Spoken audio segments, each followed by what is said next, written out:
Good morning, ladies and gentlemen. On behalf of Dubai World Trade Center and GISEC, I'd like to wish a very warm welcome and thank you to all of you who have taken time out of your busy schedules to join us for today's GISEC.virtual webinar. I'd also like to wish a very big thank you to all of this country's frontline heroes who are playing a vital role in keeping us safe at this testing time. Dubai World Trade Center looks forward to welcoming you all to GISEC 2020 from the 26th to the 28th of October. In the meantime, we're very lucky to have with us today two esteemed international experts who are here to shed light on some crucial cybersecurity issues, namely the ability to deliver automated threat response. Research has revealed that as many as 7 million data records are breached on a daily basis, while the mean time taken to identify and contain a data breach can be as long as 279 days. These statistics are just a snapshot of what organizations and cybersecurity teams are now forced to contend with in their bid to keep their data safe and secure. Later on in today's session, we will hear from Microsoft's governance, risk and compliance expert, Ramon Bosch, who will shed his light on how the COVID-19 pandemic has affected the cybersecurity landscape. But in the meantime, we are extremely keen to hear the thoughts and questions of you, the audience, through the chat and Q&A function at the bottom of the screen. Without further ado, it gives me great pleasure to welcome our first speaker of today's GISEC.virtual session. He's joining us from Perth, Western Australia. He is a former hacktivist for internationally renowned group Anonymous, and he's also developed a sophisticated unified threat management platform, which is already helping customers across the world. Please welcome Adam Bennett, the Chief Executive Officer of Red Piranha. Welcome, Adam. Thank you, James. Thanks for having me, and thanks to everybody for tuning in today to listen to what we're going to be talking about. And really excited to be having a chat with Ramon too later on after I finish this presentation. So I'll get straight into it, and yes, we'll great. Thanks very much, Adam. Talk to you soon. All right, so look, thanks for tuning in today, guys, and wherever you are in the world. Hopefully it's a good morning to you over in Dubai and anywhere else, and it's an afternoon here. We're going to be talking about some new type of threats. So the topic of the talk's viewing modern threats with clarity. My name's Adam Bennett. I'm the CEO of Red Piranha, and we founded the company out of frustration originally. Recent ransomware attacks on enterprises like Toll in Australia, have literally crippled logistics Australia-wide. Attacks on government agencies like the Service New South Wales, Steelmaker, BlueScope, and the financial services companies like My Budget show the time is now to start addressing security holistically. And my company, we founded this to build security tools so that we can start to address some of the challenges and issues that we're facing organizations and individuals in dealing with security. And some of those here on this slide, like you'll see, insufficient personnel, insufficient budgets, no understanding of how really to protect themselves fully against cyber attacks, and enabling of security technologies. And this actually leads back to the highest point there, insufficient personnel. Often to put programs in place, you need to go and get 10 different vendor products. You need to have an engineering team to put all those products together. You have things break down and so on and so forth. And this, you get those difficulties in integrating and managing, all the available solutions. And then you have points of failure within that. We also get overload from alerts and things like that, which we'll talk a little bit about today as well. But before we get started on that, I want to go back to the basics. Let's look at the tools we're using. One of the problems here is we've expanded our reliance on digital technology. The use of tools in the digital spaces has just made this problem with cybersecurity grow exponentially as well. And we need to start getting back and understanding how to protect ourselves on our endpoints, whether it be a laptop here. You see Windows Defender is included with ransomware protection, but it's off by default. So learning about the systems that you have in your own environment, learning to utilize the current tools, antivirus, for instance. If you ask an antivirus CEO, they will tell you that they'll give you 15% protection. If you ask a cybersecurity professional, they'll tell you 5%. So let's say 10% hypothetically. What are you doing about the other 90% of threats? And this is where you need to start addressing things like maybe some compliance type applications, really locking down your endpoints. We've developed one, for instance, that allows you to lock down to what's called the Australian Signals Directorate, ISM, which is essentially locking down a Windows server or a Windows device with things like application whitelisting and really controlling what can run on your endpoint devices first. But once you get past that, you need to start looking at how you set up your network infrastructure. Okay, you need to run network access control, both on-premise, and then you need to start controlling things in the cloud as well. 60 to 80% of malware can actually be managed and defended against with good proxy awareness because malware, regardless of whether it's using encrypted traffic or not, often has stages in it which call back, and they're not aware to proxies. From that as well, you need to start looking at blocking executable downloads, making sure you're controlling, what domains your organization is connecting out to.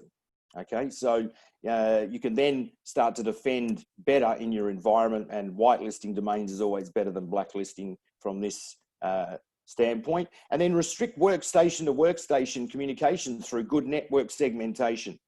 Okay, that not just in your environment on premise, but also to your cloud environment. Restrict admin accounts. Too many times I go and do incident response, and we see directors of companies where they have admin access to all their cloud environment. And then what happens, one of those laptops gets hacked, and then of course the hackers then have access to everything on the device.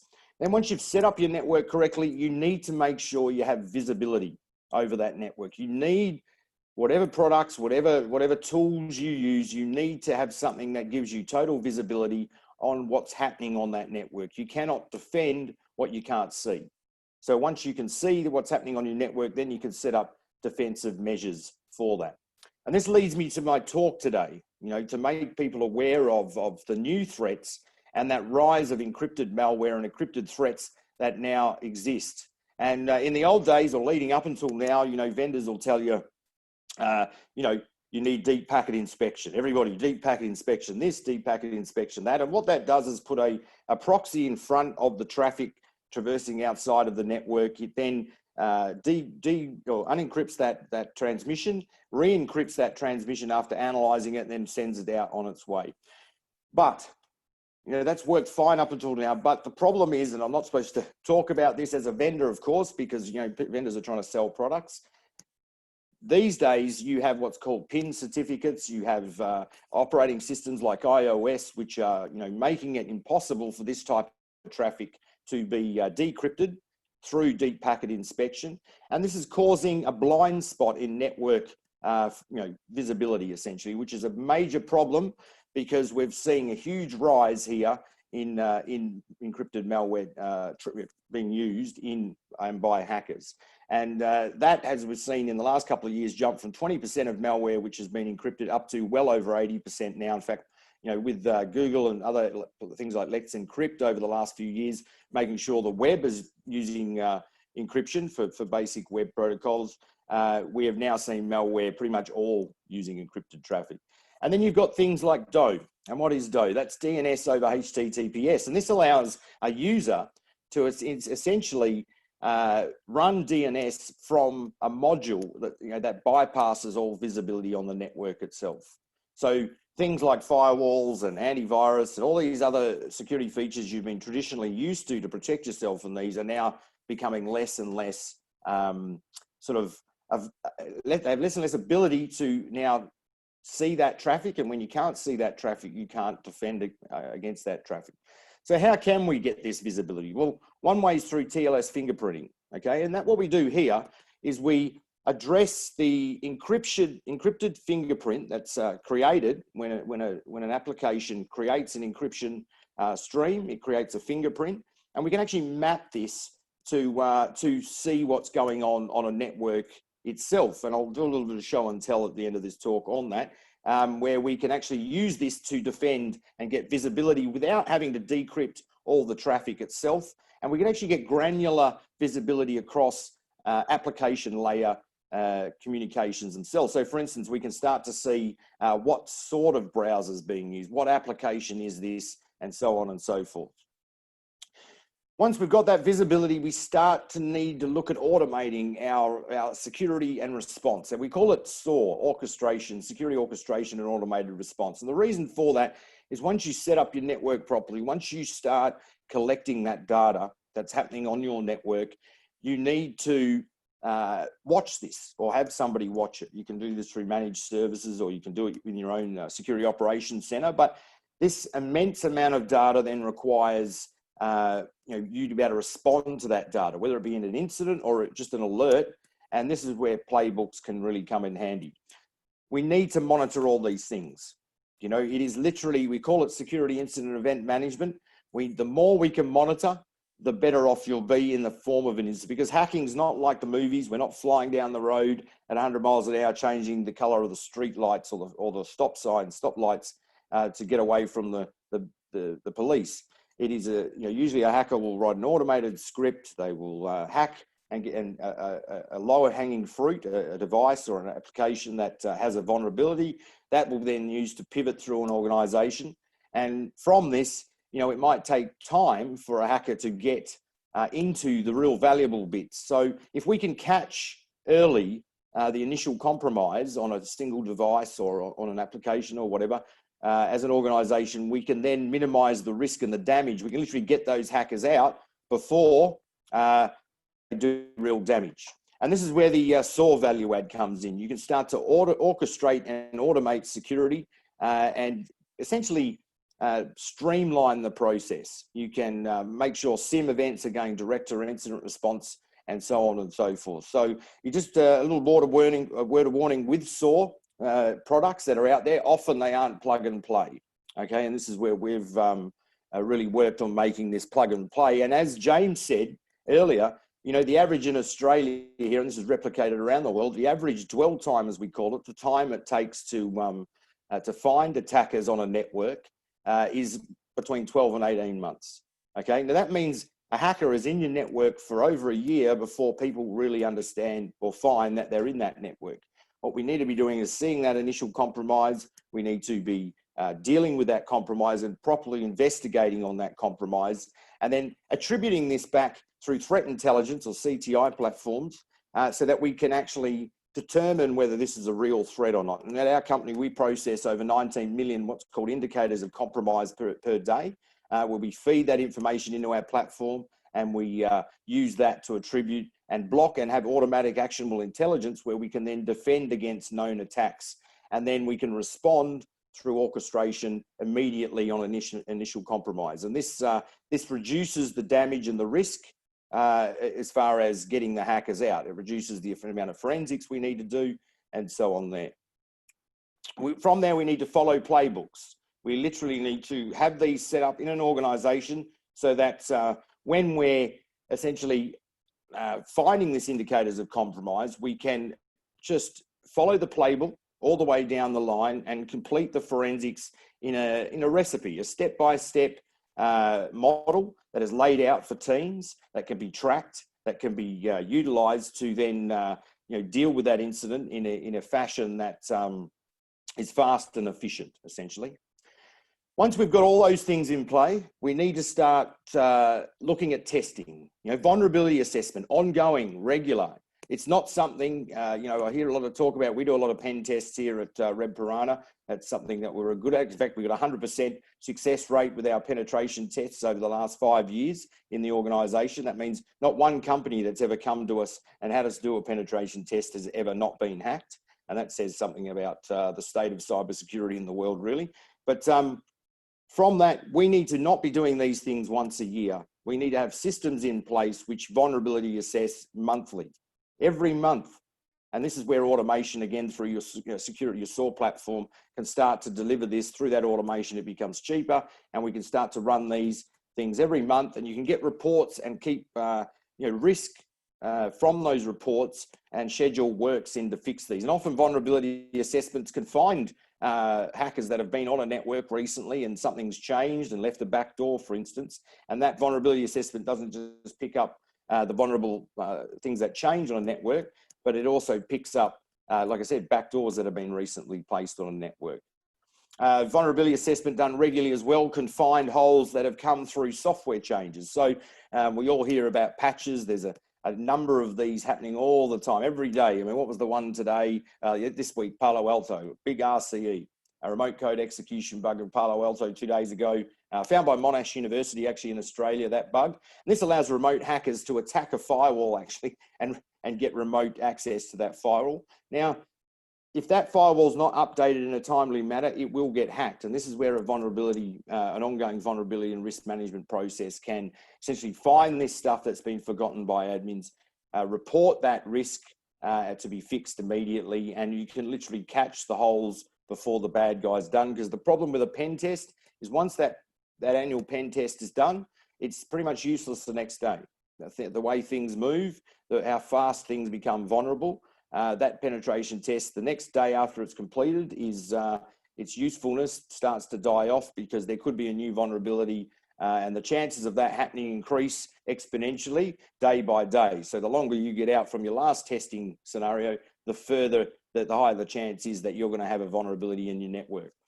Then once you've got all these things running, you need to start getting centralized control. So multi-tenant management, having that incident response on call, those centralized reports, and that assistance with that policy creation and management, which I hope to talk to Raymond about today, how this can then be tied into your compliance programs to make sure that your security program is on track with what the business wants to achieve. Okay, and I'll just go through a little bit of a platform here, put together a little lab today. You can see here we've got total visibility on this network with about 5 or 6 devices. We can check down here, we can see attacks from the Netherlands, we can see attacks from China. There's a few coming in from the United States, China, Germany, and we can click on here, and this is that security orchestration that I was talking about, and we can escalate this now to the security operations team directly. And you have to allow for a bit of lag through the internet. And right now I can get an immediate response from the security operations team on the forensics that I'm escalating. And if we go down here, we can see a little bit of information about what's happening there. We can see the attacks coming in from Netherlands. It's just a scan, so there's nothing to it. We can see the rule alerts, what it is that's causing that. But if you look through here, you'll see, I don't see any banking malware. And this comes back to that problem. And if I go on the right here now, you will see that the traffic is encrypted. So I'm getting very little encryption, OpenVPN, which is an encrypted tunnel, and then very little information outside of that. I can see stuff coming in from the outside, fine. We're getting great visibility there, but I'm getting very little from the inside. And there's obviously not a lot happening on this network too, but this is a problem in this visibility state. So now I go through to our fingerprinting application here, and I can see the devices on the network. Now I can control things like my policy management, and I won't get into that too much and the rules, but if I click on a device here, you'll see in this encrypted signature, we find banking phishing traffic in the second hit. Now, this might be a false positive, but you'll see the visibility that I'm getting from that encrypted signature is a lot higher. So encrypted fingerprints, we'll just go through some of the fingerprints here as well. We'll get some of another device maybe. Okay, we've got some unknown types here, unknown descriptions, and nothing to see. But if we go down further, we can start to get into our compliance controls here. You've got some risk auditing and vulnerability scanning that we can launch from the product as well. And go back to our dashboards.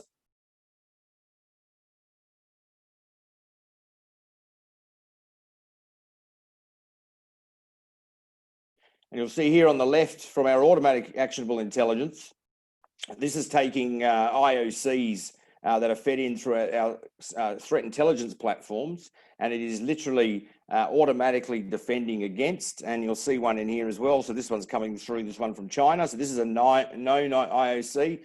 So this attacker is known, and the system has already taken that information that we know about through those 19 million IOCs that I was talking about, and it automatically put a block rule on that to defend the network against that attacker.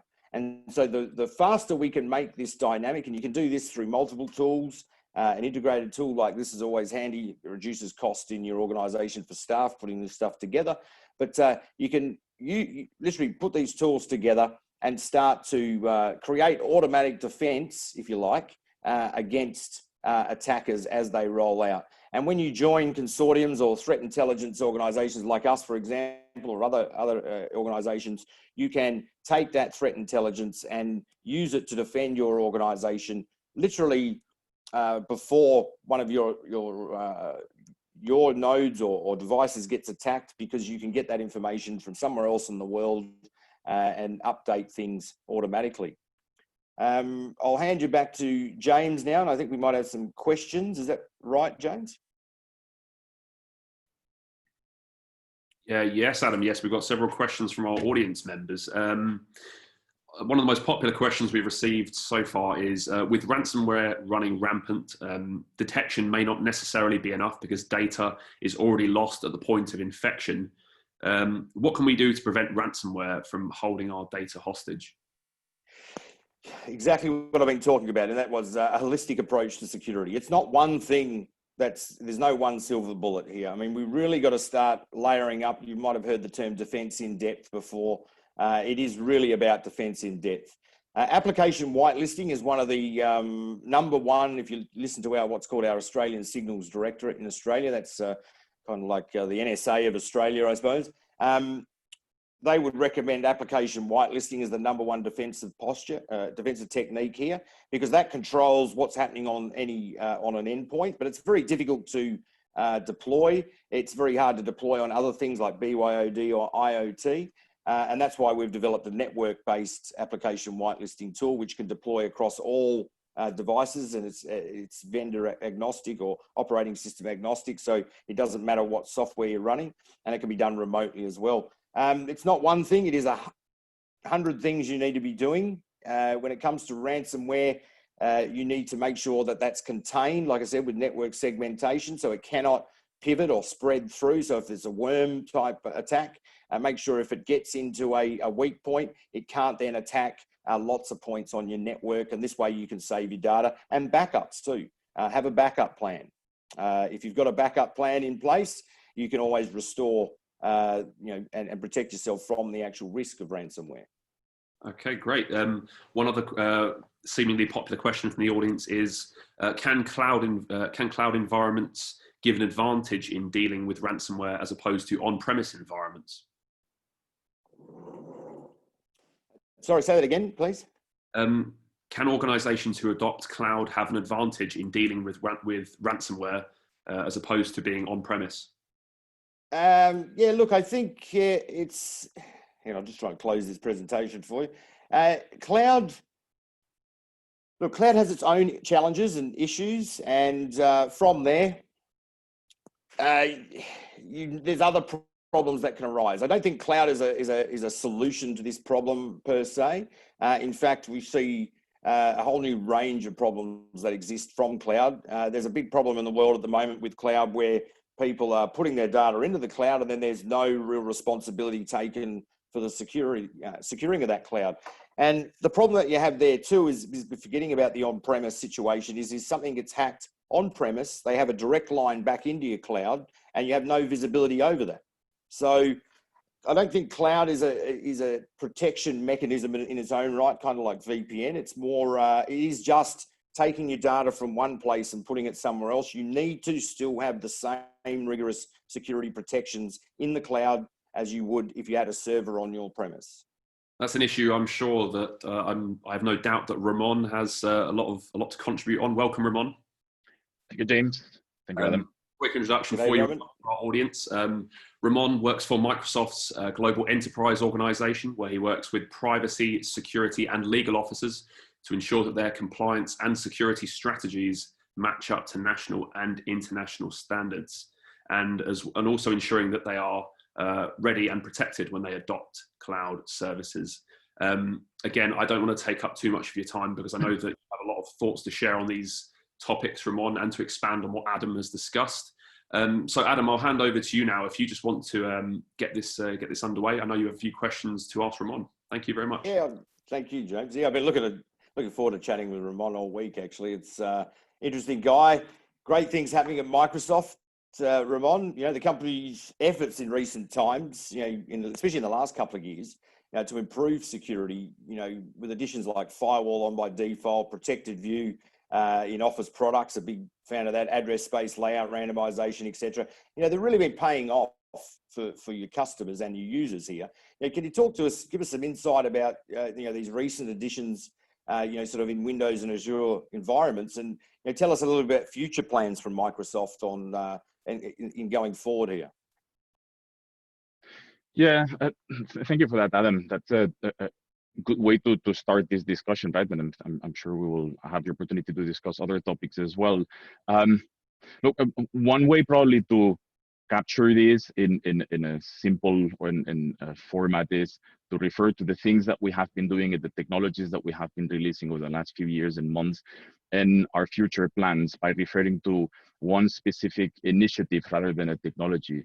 And that initiative would be our secure core PC. Right? So you've alluded during your presentation that there are a number of technologies that are built into the platforms that would enable customers to secure their platforms and the data that they process therein, right? But and surely many of the technologies that we have been releasing contribute to that. Now the problem that we see is really a problem of adoption, right? And a problem of configuration. It's worth little that a technology like ransomware protection is baked into the operating system if it is not enabled and configured properly within the environment.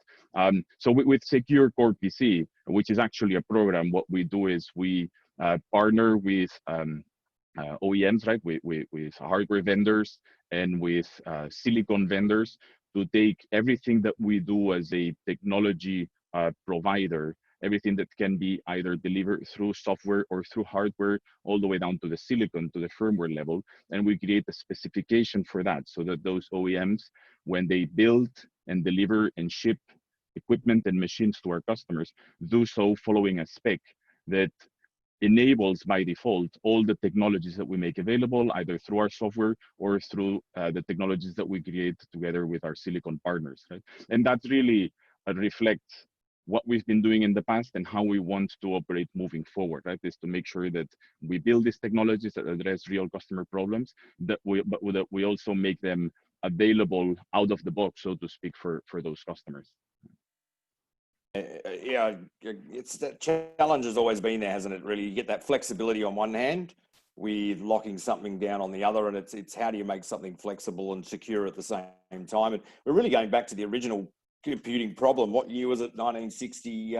We used to have 5 rings of trust originally in computing environments, the original Unix environments, right? So we're sort of going back to that in a sense now and trying to reintroduce those levels of trust into the environment. It's that flexibility we need, obviously, for everyday environments, and then trying to introduce compliance afterwards. Another thing I want to ask you, Windows recently introduced DNS over HTTPS, DOE, in as a test feature in Windows. I'm not sure if it's actually in Windows yet, but it is in the beta. Look, as a long-term privacy advocate, I applaud DNS over HTTPS as a privacy tool.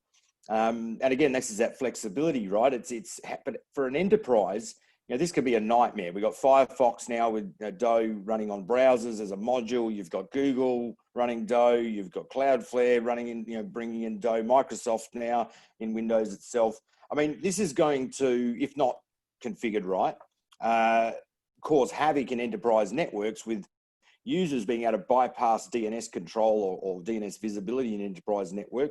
What are your thoughts with the company? Can you give us some thoughts on the direction taken by Microsoft here? And Microsoft's always been very enterprise driven, yet this is very personal privacy sort of driven. Where was Microsoft's thoughts in this, if you know, and do you know the company's plans with enabling this and assisting enterprise environments to control this type of sort of feature going forward? Yeah, you like putting me on the spot, Adam, right? Because this is a decision that Microsoft has made that has been met with some controversy. Look, first of all, and alluding to the point you made, right? This capability at the moment has been released through our insider previews. I believe it was sometime mid-May, and it isn't expected to land really in production until sometime in the fall, if not later, right? So there's certainly opportunity still to maybe tweak certain aspects to it to accommodate the requirements of our enterprise customers. Now that being said, with the decisions that we've made with regards to making, at least as of now, DNS over HTTPS as a default option at an OS level, meaning that any application running on top of it, including the browser, will leverage that to do resolution of resources on the internet. That is informed by our principle or our view that privacy, of course, is a human right, right? And yes, in some cases that might be have to be balanced with security, but we would argue that there isn't necessarily a compromise there, right? That you could have security and privacy. And now for our enterprise customers, they should be aware that should they want to change the way that the OS acts by behavior so that DNS over HTTPS is not the default, not only the default option, but only the only option. What they may do is actually through configuration, and this can be done centrally, they could make sure that they point to a DNS resolver that doesn't actually implement or support DNS over HTTPS. That wouldn't be sufficient because the way we've built the operating system or the way we've built this capability to the OS, it wouldn't fall back to non-HTTPS upon meeting a DNS resolver that doesn't support it. They would, on top of that, have to explicitly instruct the OS to accept fallback, right? So there's a couple of tweaks that would have to be done at the registry level, but that can be centralized through policies. So enterprise customers that have or might have legitimate reasons to sort of inhibit that feature, they would have the ability to do so. But for the broader set of users that we support, we believe it's important to have it baked into the OS and enabled by default without friction. Yeah, look, I mean, as I said, it's about that challenge of flexibility versus security, right, all the time. And as a privacy advocate, very supportive, great feature, enterprise level. So as long as we've got ways to be able to manage that, good points that you said. You know, controlling DNS for me has actually been a pain point in the IT industry. I've watched enterprises just push DNS control out to third parties for 20, 30 years, you know, since the 1993. And, you know, mainly because, well, it was a bit of a challenge, I suppose, to run their own DNS servers. And this has caused a bit of a lack of visibility on networks and things like that and protection. So I think it's important to bring DNS control back to organizations, though, of course, great for privacy. We've got some questions from the audience here too. One of them actually was about compliance, and you brought it up in this actually response to the DOE question, and you're in the compliance game. We've developed recently an application that allows you know, that registry changes to be made through the application itself, because they can be very onerous and difficult for administrators and take a long time to get those configurations right.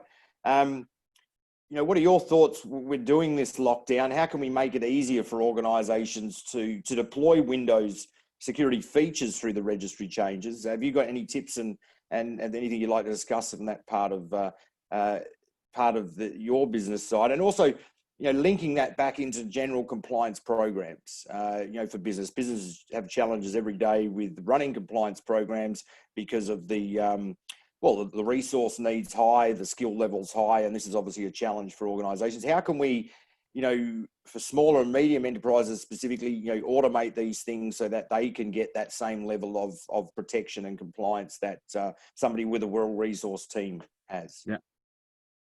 Yeah, I like, Adam, that you string together in one sentence compliance and automation, right? And that you associate as well compliance with security, because they cannot be divorced from each other. Now, some organizations may approach compliance purely as an exercise based on auditing and satisfying a regulatory or a standards requirement, and that's fair, right? But it doesn't really do much in terms of lowering the actual risk, right? So we like to think of, or at least how we enable customers to satisfy compliance should not just be aimed at meeting a regulatory requirement or a standards requirement through audits, but it should be aimed at actually lowering risk, right? So that's how we like to think about compliance. And an effective way to do that, like you said, is through automation, right? So certainly in our platform, what we do is we map the requirements, and in certain cases, those are control obligations if it refers to a regulation of various frameworks, including NIST or ISO, CCA, etc. And we link those within our platform to the technologies that we've been discussing, you and I, here over the last few minutes.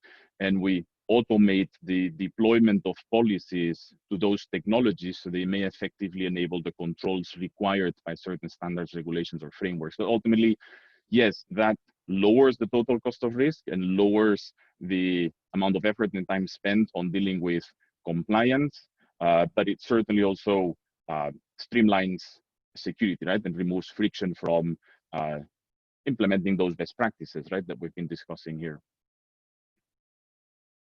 Yeah, definitely. And let's go back to the cloud for a minute too. You know, of multi-tenant, Office 365, email. I mean, it's been one of the, I suppose, the entry points for ransomware, and it still is today, isn't it? It's yes, you got the human vulnerability there, the human risk, you know, with the users being uneducated. That's something companies need to be doing, and educating their users, of course, and making individuals know their responsibilities these days as a user of these technologies.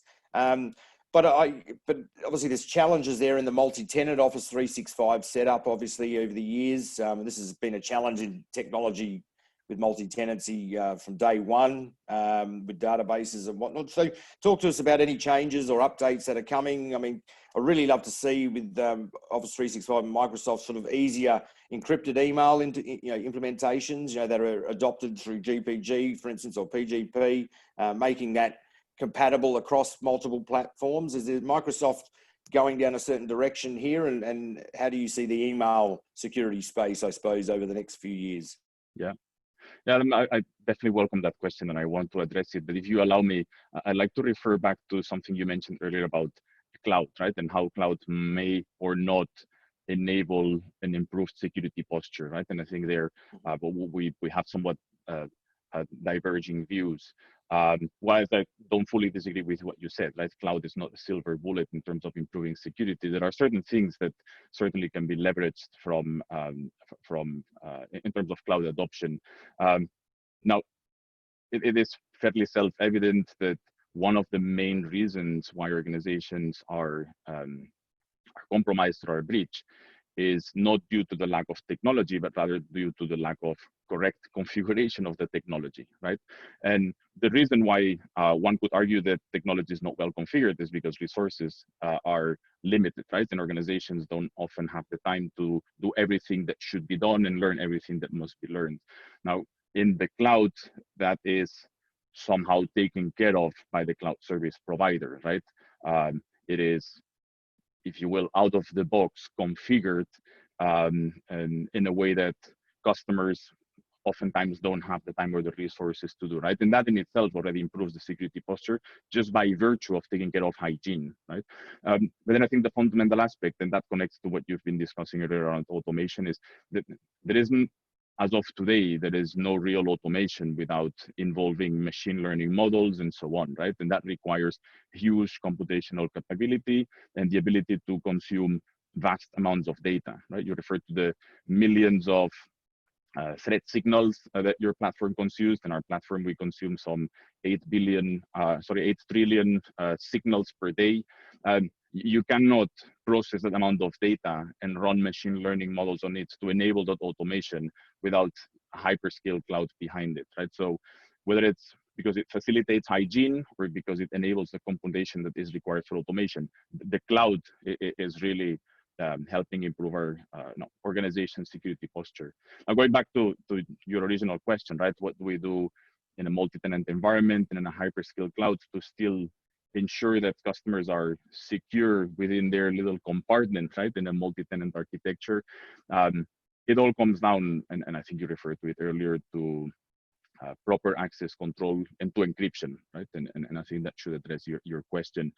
We make available in our platform to our customers a number of encryption technologies, but more importantly, capabilities that support different strategies for encryption or crucially for key material management, right? Many of our customers in the UAE and in Dubai specifically have requirements for encryption and for key material management within Office 365 or within their cloud environment in general that dictate that they should own their keys, or that their keys never should leave their environment, right? So it's not just about encryption, it's also about where do the keys reside and how Microsoft and potentially other cloud providers enable the various strategies involved, because ultimately those go to satisfy data sovereignty requirements and other regulatory obligations. So it is about the technology, but it's certainly about how it enables the strategies that customers need to follow. Yeah, totally. And it's not, it's, you know, again, it comes with that flexibility, again, that point of being able to get things right over here, but also right over there at the same time. And that's the challenge, I think, from a security standpoint. Yeah, Microsoft's done some really great improvements over the years. The last couple of years, definitely, you know, we've seen really like a change in direction on that opening up a little bit. Cross compatibility has been great. I mean, they've joined the Linux Foundation now, right? So it's kind of like, you know, part of the DNA of Microsoft now. I think it's been a good move for the company. You know, and going back to the cloud situation, yeah, look, generally the cloud has improved hygiene, especially around, you know, old unpatched type problems we had with old servers and old operating systems in on-premise environments and things like. You naturally get away from that. But generally, just in as a whole, we've expanded our use of technology exponentially over the last decade too, haven't we? I mean, I don't think now we could do everything on the cloud we do. You know, forget about the machine learning part and the high-end processing, even just for a small, medium enterprise. I don't think now we would, you know, we'd have to be running a 42U rack in a 5-man office these days, right? So I really do see hybrid cloud as it's here to stay. I think, I suppose from a security aspect, where I have a problem with people on the cloud side of things is more so that they have shifted everything to the cloud and not realize that on-premise security is still just as important. And then, of course, what happens is that, and again, I talked about this in my talk, where because it's in the cloud and you've got a very easy management interface, you've got a 5-man business or a 20-man operation there, every director now is an admin. Right. I mean, this is ridiculous, right? I mean, in the old days, you would have had that one admin, he had access, admin credentials. Now, because these directors can log into a cloud platform and pretend they're an admin, they have admin credentials. And then, of course, that director's security posture might not be very good. That laptop gets hacked. And, of course, now the hackers pivot and have access to everything. And I suppose it's just that mindset of, look, cloud doesn't give you security. Yes, it's great for the processing power, and we still need to focus and have that very strong message to people that security is still security. You need to be protecting the BYOD. You need to be protecting that. You know, even camera systems in an organization are pivot points these days into a network. We need to be securing across that cloud and on-premise model.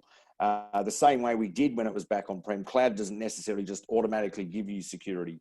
And then there's the other problem with the solution providers too. You know, a lot of, not blaming Microsoft or anything here, most cloud providers do this, where they'll give the service up to a certain point and then the responsibility is back on the client.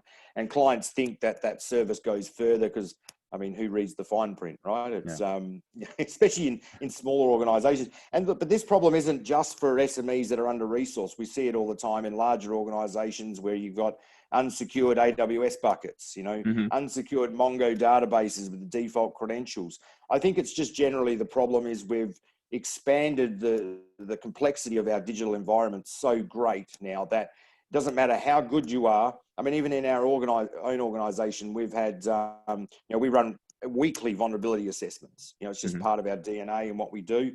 You've got about 26 servers out there once that needed a patch. And of course, we've got admins who are very security, minded.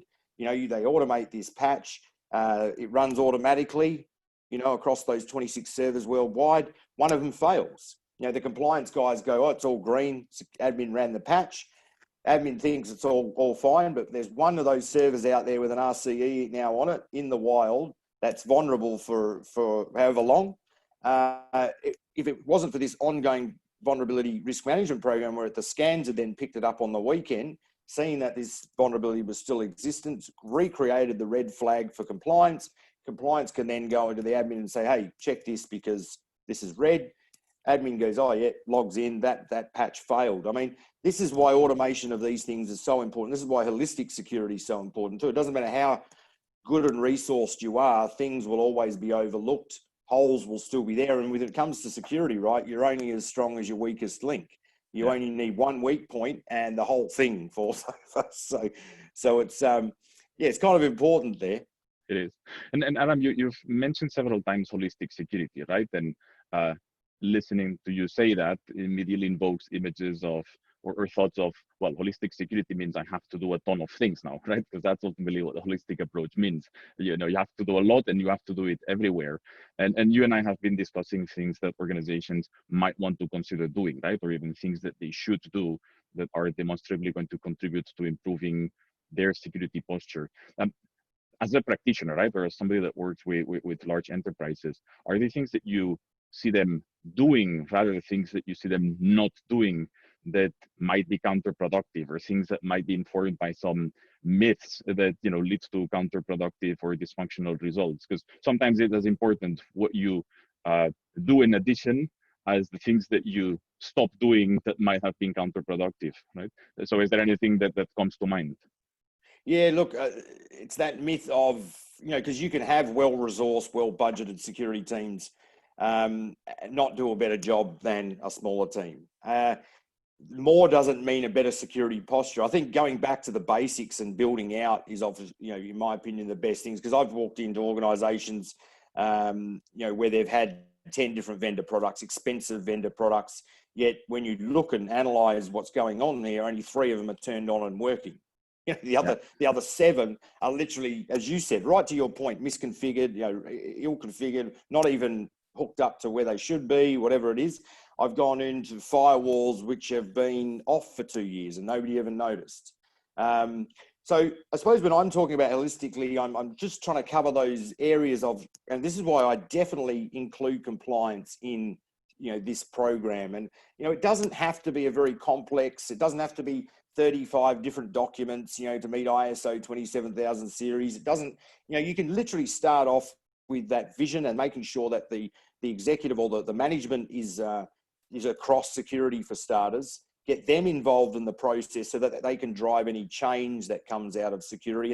And so they're involved in the security process to make risk-based decisions. So they can, instead of going to a customer here and saying, we need to upgrade to Windows 10 because you're still running Windows 95, hypothetically, you know, and them saying, oh, you just want more money in your budget, go away. No, that's not the approach you need to go with a business owner, right? Or a board or exec. You need to go in with the risk-based decision-making data so that a board, which doesn't care about the technical side of what's happening, they just care about the risk.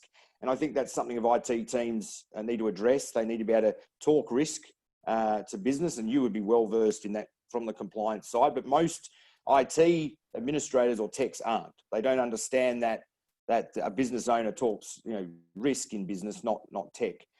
So it doesn't always, to me, I think the myth is it doesn't always mean bigger budgets, more people mean better security. I think we've got to really go back to that basics first, get high level buy-in, okay, and then use risk to drive the change. And if we can then get that to a posture where with some maturity, where you're measuring that, you know, constantly, no matter how it might be, I think if you can then measure that and track that risk, you are in a good position to increase your security posture constantly. You're in a good position to stop, you know, these misconfigurations happening, these falling away of things. I mean, one of the biggest things is often things getting forgotten about and left out. You know, shadow IT, or unpatched, you know, system out there for 5 years that just gets owned by every botnet in the world and things like that. It's, I mean, this is how people get owned a lot. You're never going to stop a really, you know, advanced APT. At the end of the day, if you know, like I said, we've got 100% success rate on our pen tests. If somebody wants to get in, chances are they're going to. What you need to do then is have your incident response and your backups, you know, your BCMs and your other systems in place, so that if they get in, that damage is then minimized, the loss to the business is reduced, and the business can carry on as if nothing happened, essentially. And I think that's the secondary problem there. Don't treat it like you're not going to get hacked. Don't think about things like best we're going to stop all the hackers. Say we're going to do our best to stop all the hackers, but we're going to work to make sure that and treat it like we are going to get hacked. And I think if people can change that mindset a bit there, already I think their programs for security are in a better position. So when I'm talking to customers, I really try and take it back to that simple language of basics. Get those basics right. Get your policy stuff in. Get good segmentation. Whether it be across a hybrid cloud, full cloud, or on-prem, whatever it is, it doesn't matter. Get control over your access management, your identity and assets. Get some vulnerability assessment. Get some incident response plans and SIM and monitoring on that. And have then those tests get to a stage where those are all tested and mature and tracked, so that you can then just have a journey of maturity where you don't try and get everything done in 3 months, have a 2-year plan, and try and make sure that each quarter you are increasing that security position. And I think if you can get that into play, it doesn't matter the size of the business, you're generally going to reduce the amount of times you get hacked. I mean, we've seen in Australia recently, big companies be hacked twice, and it's not getting hacked twice. It is literally, they never got the hackers out in the first place. So they've released the news that they've been hacked, and then all of a sudden they've closed it all off apparently. And then a month later, they've been hacked again. And this is literally just, they never did proper forensics and containment in the first place. Yeah. I like something that you mentioned earlier, Adam, or the fact that you suggest that organizations should apply a risk lens to everything they do in terms of security, right? Because upon acknowledging that there's many things that they should be doing, following this holistic approach, right? And you listed quite a few of those. It is tempting, or organizations would be forgiven to then think that they need to go down a path of acquiring multiple technologies to do each and every one of those things, right? Because again, going back to applying a risk-based approach or using a risk lens to look at the problem, it is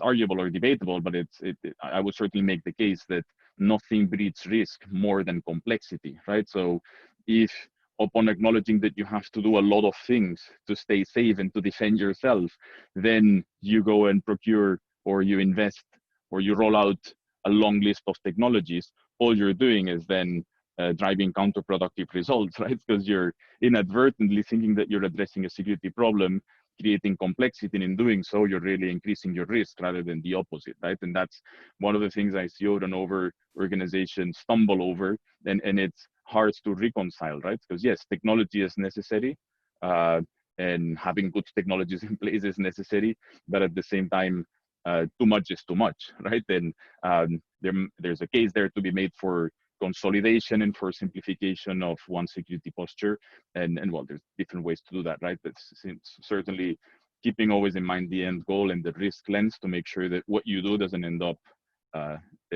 driving counterproductive results is important. So I fully subscribe to what you said. Yeah, no, totally. And I think we're saying the same things there, and it's exactly right. Start with those basics, build up. Got a couple of questions here. I'll let you answer the first one from Mohammed. Nowadays, the orgs separate the network admin's role from the cybersecurity role. Definitely a compliance question here. How to guarantee that the network admins comply and not breaching security by sniffing packets, I think that is, or using PowerShell commands to get advantage of users' info. Yeah, it resonates with me, right? Or I certainly can relate to that. We see many organizations where the IT operations organization has an almost adversarial relationship with the IT security or the security operations organization, right? And there is, there are cultural aspects involved in that, and solving that to the extent that it is necessary obviously involves aspects other than just technology. But from a technology perspective, at least, how at Microsoft we think about that is we like to, or rather than we endeavor to inject security and security controls within the IT platform itself to make sure that there is no misalignment between security and the security controls that the security operations team governs, right? And the IT platform or the digital substrate itself, right? That disconnect or oftentimes adversarial relationship between those two teams is something that needs to be addressed. But in as much as it doesn't get addressed, or it won't ever be addressed in an ideal manner, it is important to not add to the disconnect or to the friction, and make sure that both the underlying platform that IT operations governs and the security and the security controls governed by the security operations team are one and the same, right? So there's no opportunity for misalignment, even if at an organization level, there's not a perfect alignment. Yeah, important. That goes back to my point I was making earlier about getting that top level buy-in first. And that is really about the alignment, isn't it? And look, it doesn't matter whether it's a 5-person organization or a 5,000-person organization, the complexity in that alignment. And then of course, your separation of duties will come in the more people you have, because of that lack of control, I suppose, from the top. But it really is a bit of a loaded question, I suppose, but it is important. I mean, we do have that separation, and as that team grows and the complexity grows, then of course the more separation, I suppose, is needed, because there's a lack of that alignment that can be tracked through. What else we got here? We got Rohit. Great discussion, Adam and Roman. Thank you. Is SASE, another Gartner marketing term, going to be the way forward in near future? And we see cloud platforms collaborate in the coming years. I think the question is SASE going to be the way forward? And will we see cloud platforms collaborate in the coming years? What are your thoughts on that one? Will we see cloud platforms collaborate? I would argue that we already see cloud platforms collaborate, right? Especially when it comes to sharing threat intelligence, right? And during your initial talk, you spoke about threat intelligence and how important it is to make those IOCs available to the orchestration engine to then be able to detect, but also resolve for any potential compromise. So cloud platforms collaborate already to the extent that they are sharing threat intelligence, right? And I would say from an orchestration perspective, well, there are some standards, right, to facilitate collaboration around the act of orchestrating itself, right? So look, it's never going to be, or well, I shouldn't say it's never going to be perfect, right? Because we should always aim for that North Star, but there is a high level or high degree of collaboration going on at where it matters and where it is possible at the moment, right? And certainly to the benefit of enterprise customers and everywhere. Yeah, definitely. And to just go back to this whole SASE thing, I mean, it really is, just securing that edge. I think, Roman, you made some important points before about configuration. Look, a lot can be done with configuration. I still think, for my mind, with a secure edge sort of hybrid cloud or cloud environment, and then putting security in front of that's a good idea. We can get that segmentation across multiple cloud environments. In a sense, and I recommend to do this to create an internal public cloud network. That create that perimeter in your multiple cloud environments, and I think that's where SASE can play a role here for protecting organizations. I think there is too many misconfigurations. There is too many buckets left open. There is too many buttons pushed. It's too easy to make that. It is critical when that gets made. So by creating that virtual perimeter with whatever platform security or however you're going to do it, that edge, you might say, and then maintaining that if somebody does make a mistake, well, then you can get some visibility and control in that environment in the cloud.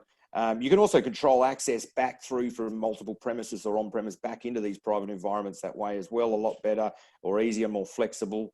So I do think there's a definite market here. I think companies are still adjusting, especially, again, I like to focus on the stretch budget organizations more, because I think if we can solve security problems for organizations that have budget constraints, I think we're doing a good job. One of the problems for me in the security industry over the last 20 years was that we kept developing things for defense and banks, and it was a hobby field, right? And then everybody wanted to work for the top end of town, and you walk around RSA or one of the conferences and with the vendors there, and then all you would see were these 100K licensed vendor products. And of course, that's out of reach for 90% of businesses. I'm really passionate about getting security to everyone and trying to make sure that we can solve the problem.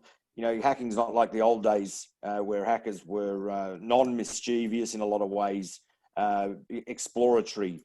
Hacktivists maybe had a bit of a view or a point to make, but these days you've got criminal elements involved. You've got the risk is now tenfold. Organisations close down now from these criminals. They are a different breed. What's happening now, and I think any way we can put programs in place to allow businesses to protect themselves. And just to finish off on there, because I think we've been going for an hour and running out of time.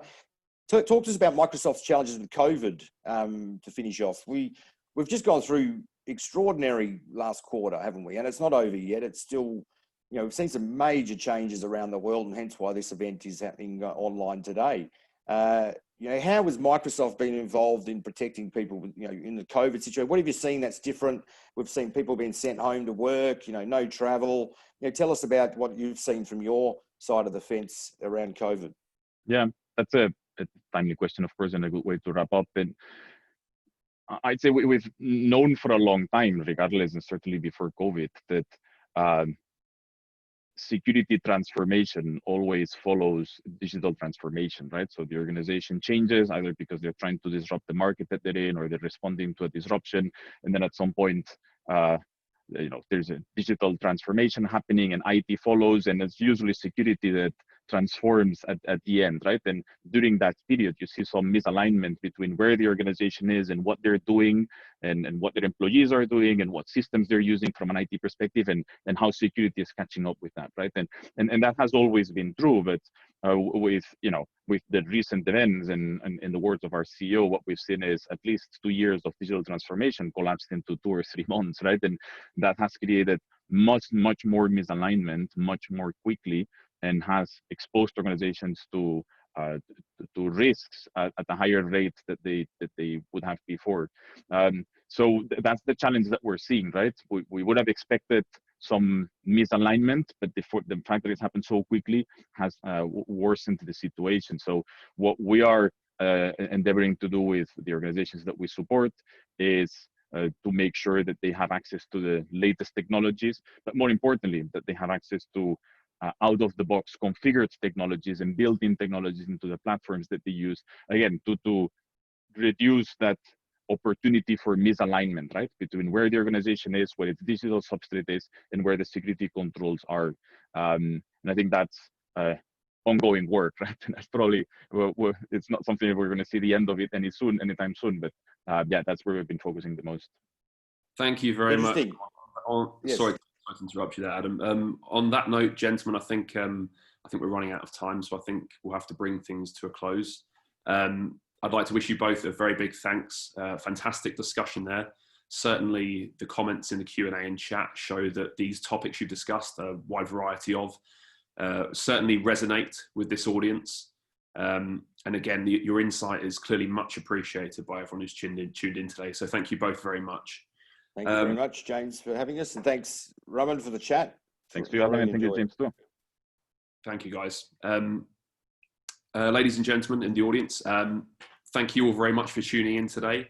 And Dubai World Trade Center and GISEC look forward to welcoming you all from the 26th to the 28th of October.